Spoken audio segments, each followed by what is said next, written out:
Visual intelligence on iPhone is Apple's on-device feature that lets you get information or take actions based on what's on your screen or what your camera sees, without manually searching for it.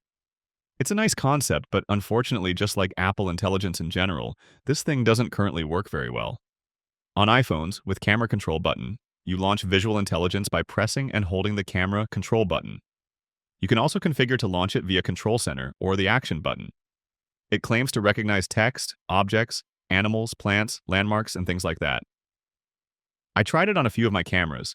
This Leica, for example, got accurate results when I used the search function. You can also ask about what your camera sees, and this is powered by ChatGPT. I asked what type of camera this is, and ChatGPT confidently gave me the wrong answer.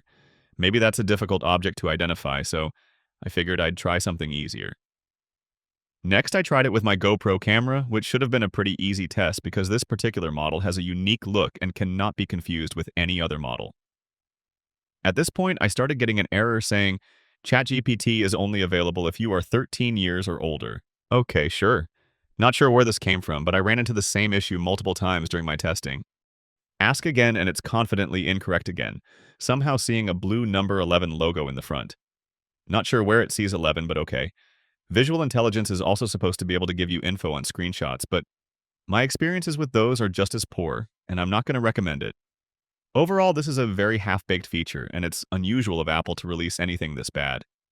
If you want to use your camera to get info on anything, I recommend taking photos and uploading those directly to ChatGPT, Gemini, or a similar AI tool that actually works. Here's some other notes before we wrap this up. Visual intelligence works on iPhones that support Apple Intelligence, which is iPhone 15 Pro and newer models. On iPhone 16 and newer, it doesn't need to be the Pro model, but you do need to have Apple Intelligence enabled on your phone to use this. It's a cool idea, but not something I'd recommend relying on right now. Hope that helps. Check out my iOS playlist for more guides like this and click that like button if you found this helpful.